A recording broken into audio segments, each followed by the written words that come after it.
Hello and welcome friends, मैं हूं अनन्या और आप देख रहे हो लर्निक्स। मेरे पिछले लेसन में हमने 30 वर्ड्स देखे थे, डेली यूज्ड इंग्लिश वर्ड्स जिनकी प्रोनाउंसिएशन अक्सर गलत होती है। और आज के इस लेसन में हम अनदर 30 वर्ड्स देखेंगे जो आम तौर पर गलत बोले जाते हैं। ये इस लेसन सीरीज का पार्ट 2 है। प्रोनाउंसिएशन क्यों इम्पॉर्टेंट है? भले ही आप ग्रामर जानते हो, भले ही आप बहुत अच्छी इंग्लिश भी बोलते हो, फिर भी अगर आपको इंग्लिश फ्लुएंटली बोलनी है तो आपको इंग्लिश के वर्ड्स को सही प्रोनाउंस करना बहुत ज़रूरी है। भले ही आप बेसिक वर्ड्स जानते हो, पर अगर आप उन्हें सही तरीके से प्रोनाउंस कर पाओगे तो आप डेफिनेटली इंग्लिश में फ्लुएंट साउंड करोगे। तो चलिए करते हैं लेसन की शुरुआत। आज के इस लेसन में हम देखेंगे 30 कॉमनली मिसप्रोनाउंस्ड इंग्लिश वर्ड्स। तो ये है हमारे सबसे पहले 3 वर्ड्स। सबसे पहला वर्ड, इसे कहते हैं कॉन्वर्सेशन। ये 4 सिलेबल वर्ड है और ये जो बोल्ड में है इस पे हम स्ट्रेस करते हैं। ये है conversation and not conversation, it's conversation. यहाँ पर जो आर है हम इसे प्रोनाउंस नहीं करते। It's conversation. कॉन्वर्सेशन का मतलब होता है a spoken exchange between people, बातचीत या संवाद।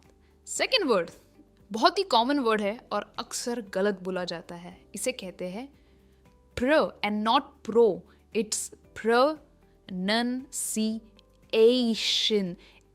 ए पे हम स्ट्रेस देते हैं। प्रोनंसिएशन, प्रोनंसिएशन यानी the way which a word is spoken और सेड, यानी उच्चारण किसी भी शब्द का। ओके, नेक्स्ट है, इसे कहेंगे जेस्चर। जेस्चर, इसमें भी हम आर प्रोनाउंस नहीं करते। यह है जेस्चर, ये अ में एंड होता है। जेस्चर, ट्राई कीजिए। Gesture, gesture. जेस्चर का मतलब क्या होता है? A movement of the hand, head or body to express an idea or emotion, यानी इशारा या संकेत, इसे हम कहते हैं gesture। अब हम क्या करेंगे, इन तीनों वर्ड्स को लेकर एक सेंटेंस बनाएंगे प्रैक्टिस के लिए। ये बेस्ट तरीका है इंग्लिश प्रोनाउंसिएशन को इम्प्रूव करने का, क्योंकि आप वर्ड्स तो सही प्रोनाउंस कर पाओगे, पर जब वो सेंटेंसेस में आते हैं तब उन्हें सही बोलना ज़रूरी है। तो हमारा सेंटेंस है, During the conversation, her clear pronunciation and friendly gesture made it easy for everyone to understand. यानी बातचीत के दौरान उसकी साफ प्रोनाउंसिएशन और इशारों की वजह से उसे समझने में लोगों को आसानी हुई। आप भी ट्राई कीजिए, इन 3 वर्ड्स को यूज़ करके एक सेंटेंस बनाइए और ये तीनों वर्ड्स एक ही सेंटेंस में आने ज़रूरी है, तो आप उसे बेटर वे में प्रैक्टिस कर पाओगे। चलिए बढ़ते हैं नेक्स्ट सेट ऑफ 3 वर्ड्स की तरफ। सबसे पहला है इट्स बुके। के पर इसकी स्ट्रेस है। It's bouquet and not bouquet, it's bouquet. जो एन में टी है वो प्रोनाउंस नहीं होता है। It's bouquet. बुके का मतलब होता है अ बंच ऑफ फ्लावर्स या फूलों का गुलदस्ता। नेक्स्ट है, कैसे कहते हैं इसे? ओकेशन। इनमें शन नहीं आता है, ये है ओकेजन। इनमें जन साउंड आता है और के पर इसका स्ट्रेस है। ओकेजन, अ स्पेशल इवेंट और टाइम यानी अवसर। नेक्स्ट है प्लेजेंट। प्ले पर इसका स्ट्रेस है। प्लेजेंट, मेरी बात बोलने की कोशिश कीजिए। Pleasant, pleasant. प्लेजेंट का मतलब होता है नाइस एंड एंजॉयबल, यानी सुखद। हम कहते हैं ना, सुखद अनुभव था, प्लेजेंट एक्सपीरियंस था, उसी का मतलब होता है प्लेजेंट। चलिए इन तीनों को यूज करके हम एक सेंटेंस बनाते हैं। हमारा सेंटेंस है, she received a beautiful bouquet on her birthday making the occasion even more pleasant and memorable. यानी उसकी बर्थडे पर उसको एक फूलों का गुलदस्ता मिला, जिससे उसका जो अनुभव था बर्थडे का वो बहुत ही अच्छा रहा। ऑल राइट, बढ़ते हैं नेक्स्ट सेट ऑफ 3 वर्ड्स की तरफ। अब इसमें बहुत गलती होती है। इसे कहेंगे प्लेजर। और अगेन प्रोनाउंस नहीं होता, इट्स प्लेजर और प्ले पर इसका स्ट्रेस है। प्लेजर। प्लेजर का मतलब होता है अ फीलिंग ऑफ हैप्पीनेस, खुशी या आनंद का अनुभव।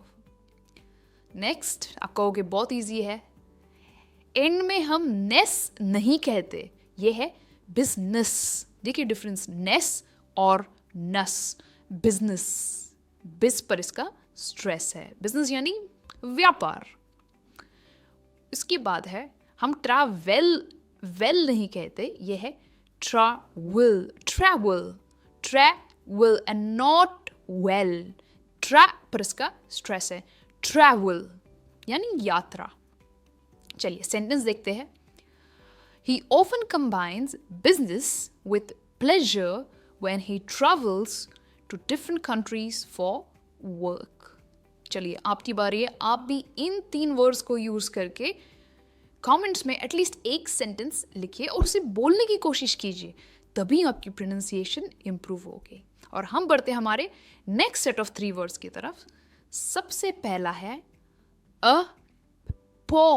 apologize, apologize। पॉ पर इसका स्ट्रेस है, पॉ हम जोर से बोलते हैं, apologize। apologize का मतलब होता है माफी मांगना, टू से सॉरी फॉर समथिंग। नेक्स्ट क्या आप कहते हो, आस्क, इट इज आस्क। हम स्ट्रेस करते हैं ask, not ask, it's ask, पूछना।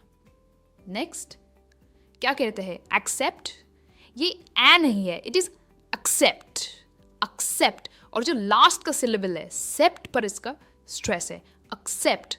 Try it with me, accept. Accept का मतलब होता है टू अग्री और अप्रूव समथिंग, यानी स्वीकार करना किसी चीज को। सेंटेंस देखते हैं। If you make a mistake it's polite to apologize, ask for forgiveness and accept the consequences gracefully.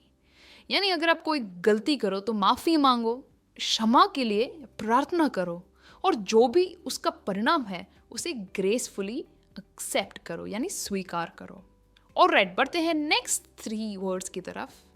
सबसे पहला है, ये है jewellery, jewellery and not jewellery. बहुत सारे लोग इसे ज्वेलरी कहते, पर स्ट्रेस जू पर है और एन और बीच में हम अल कहते हैं, jewellery and not jewellery, jewellery यानी आभूषण।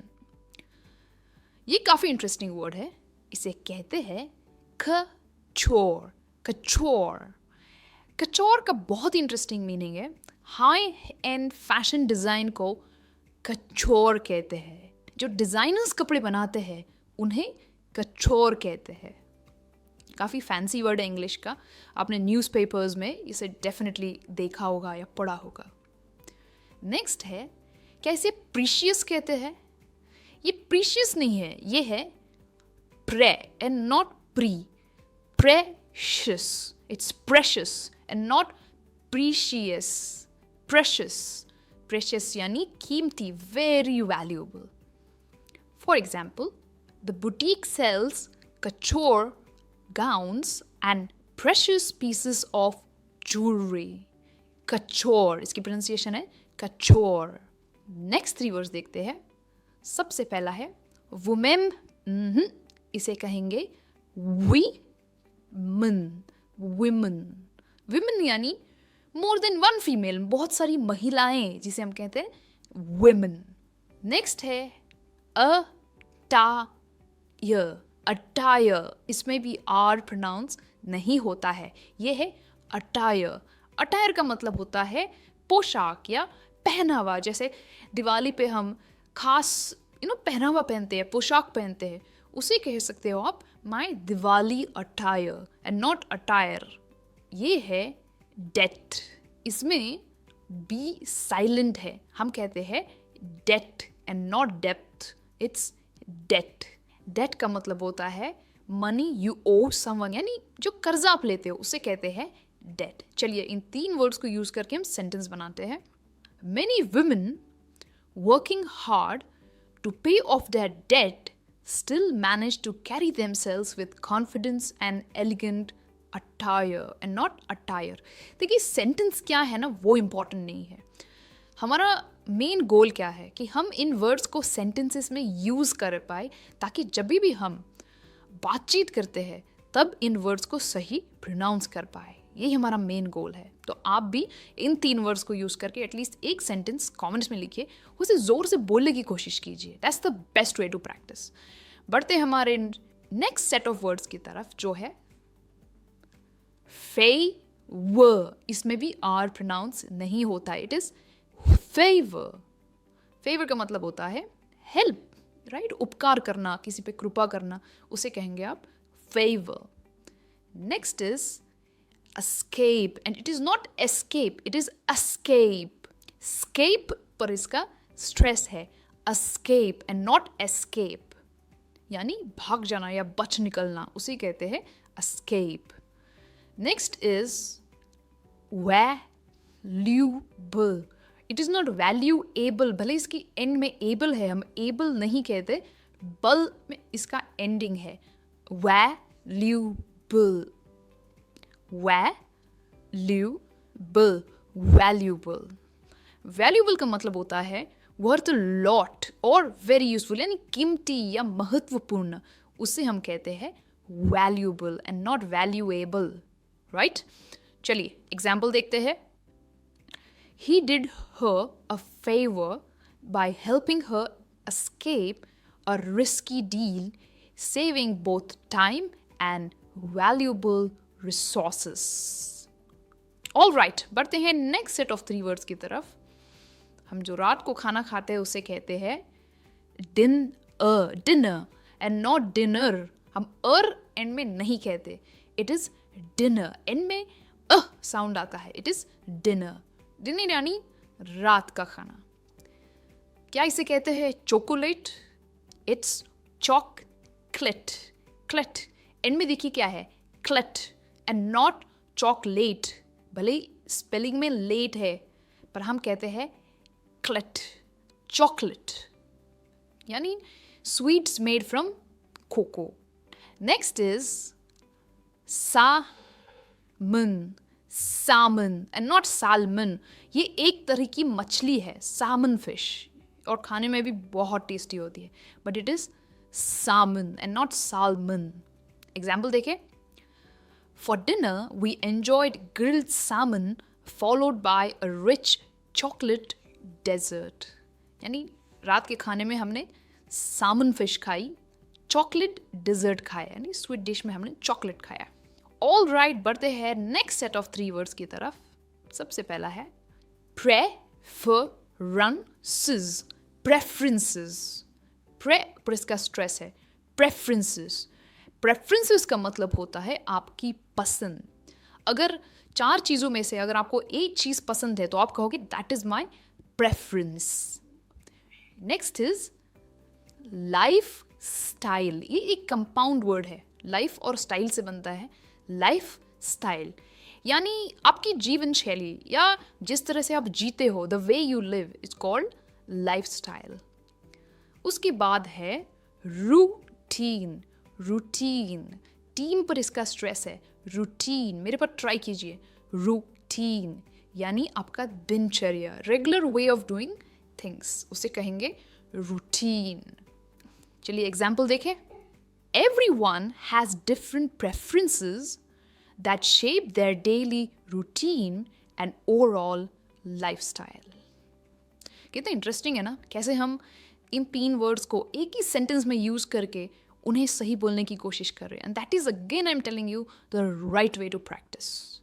ऑल राइट, बढ़ते हैं नेक्स्ट सेट ऑफ 3 वर्ड्स की तरफ. सुबह के नाश्ते में ही हम खाते हैं, इसे क्या कहेंगे? सीरियल्स. सीरियल्स बहुत सिंपल है, देखिए सी और रियल्स. सिमिलरली सी रियल्स, पर ये 3 सिलेबल वर्ड है. सीरियल्स. इसे क्या कहेंगे? वेगन.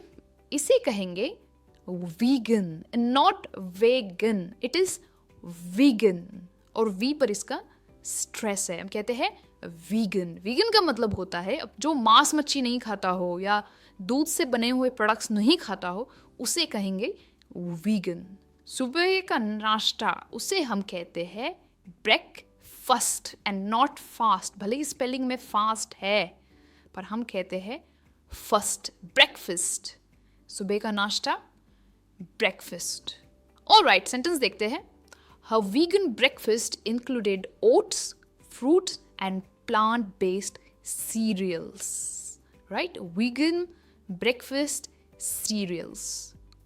तो ये थे आज के 30 वर्ड्स, कॉमन वर्ड्स जो हम हमारी डेली बातचीत में यूज़ करते हैं.